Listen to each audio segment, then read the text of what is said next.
Let's see, where are you from? Taiwan. Taiwan, and you're from the United States? Fiji. That's right, Fiji. I used to, yeah, that's great. I used to run Air New Zealand, and so I would actually visit Fiji many times. That's great. And where are you from? Bhutan. Okay. And you are from? Bhutan also. Okay. So, in 1937, every contingent camped together in their campsite. Okay, all the troops camped in the same subcamp in 1937. But in 1941, we were going to have a Jamboree in France, but the war caused us to have to postpone the Jamboree for 6 years. That gave the French planners an extra 6 years to think about the Jamboree. They came up with an idea. This was their idea. Let's take all the troops, Fiji for example, and let's put one in each of the subcamps. And the same with the troops in Taiwan. The same. Let's spread out all the contingents so that every subcamp looks like a mini version of the World Jamboree. Pretty good idea, right? Very good idea. It's exactly what we do today. Yeah. But there was one problem back then. 2 years before this Jamboree, the fathers of some of the scouts of the Jamboree were trying to kill the fathers of other scouts at the Jamboree because of the war. And it was only 2 years ago, and they were very, very raw emotions that these scouts had. Some of them had lost their older brothers or had lost their uncles or even their father in the war and had been taught to distrust, perhaps even hate, people on the other side of the war. So imagine a subcamp where you put a troop from the United Kingdom right next to a troop from Italy, or a troop from the United States right next to a troop from Japan, or a troop from France right next to the troop of displaced persons. That's how the German scouts came into that Jamboree. Kind of uncomfortable. But the French said, we think it's going to work out. Now, I've had the privilege of reading the correspondence from over 40 scouts who went to this Jamboree. Those 40 scouts come from 25 different countries.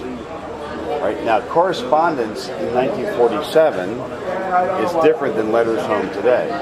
I'm going to try a letter home from you. Hi, Mom and Dad. The food's terrible. The weather's nice. How's the dog? Sad, right? That's about how long. That's actually a long letter today. Back then, it was different. Here's what they would say. They would say, Dear Mom and Dad, here's what I did today. Here's who I met today. Here's what I learned today. Here's what I ate today. Here are the friends I made today. And here's how the weather was today. And here's what we plan to do tomorrow. Now that is a typical letter from 1947. It might be 2 pages long. It might be 3 pages long. They wrote them every night because the French mailed them for free. It was really a nice thing. And they wrote every night.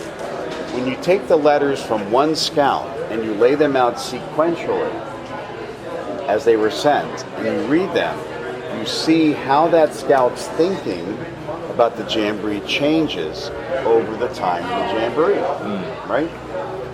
Now, I've reviewed those very carefully, and they all follow the same pattern. It doesn't matter if a scout is from a country that was in the war, or a country that was affected by the war, or even a country that wasn't affected by the war. The pattern is the same, and here's how it goes. The first couple letters, I'm uncomfortable, I'm concerned, I'm a little worried. Why did they change it this way? Is it going to become unpleasant?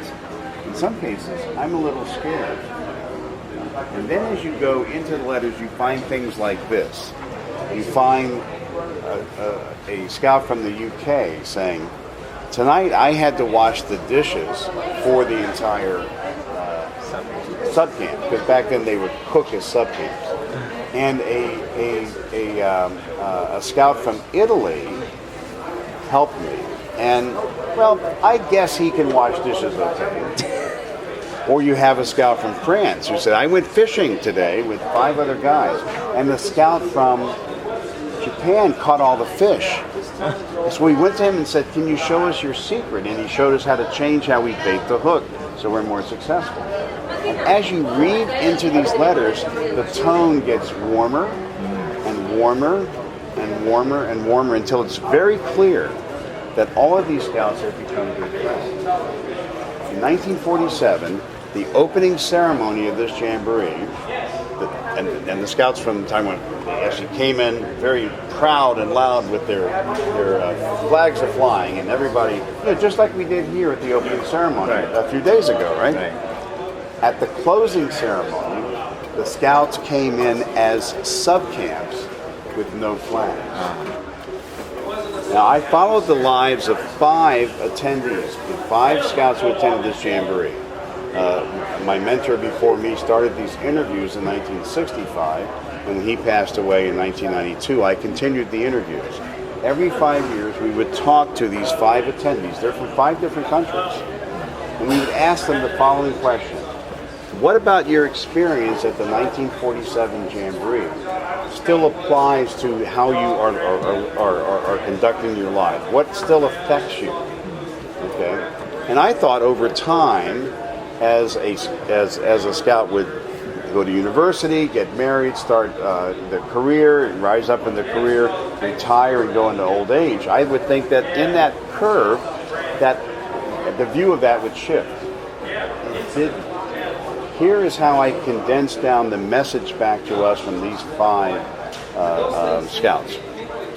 At this Jamboree, I learned to trust people whom I had been taught to hate. Let me say that again. At this Jamboree, I learned to trust people whom I had been taught to hate. Now that's a heavy thought for a 16-year-old scout coming from this Jamboree. Imagine when you hear the same message from that same scout 70 years later. That's a really important thing in their brain. That's what they remember. Now the scouts who went to this Jamboree, from every contingent, they were carefully selected. The best of the best in their country. The best. And they came to this Jamboree and they had these experiences. And then they went back home and began their lives. And more often than not, they rose to the very highest levels of their society. 27 world leaders attended this Jamboree. 27 future world leaders attended this Jamboree. But it wasn't just the world leaders, but all the kind of effect that a person that went to this Jamboree from various countries had in their country. They became the decision makers in their country. Okay, they became the ones that guided the society forward. So here's the question. How would their decisions be different if they had not gone to this Jamboree? Now, Baden-Powell said in 1926, he said, our job is to put scouting out of business. Think about that. He said, our job is to put scouting out of business. He said, our job is to create a world where scouting is no longer necessary. And he said the way you do that is through Jamborees. That's why he created Jamborees. That's why he promoted them. He made them happen. He said that's how you change the world. This Jamboree in 1947 changed the world. There's no question about that. So our job is to have this Jamboree do the same thing. Right? Let me show you a couple things, okay?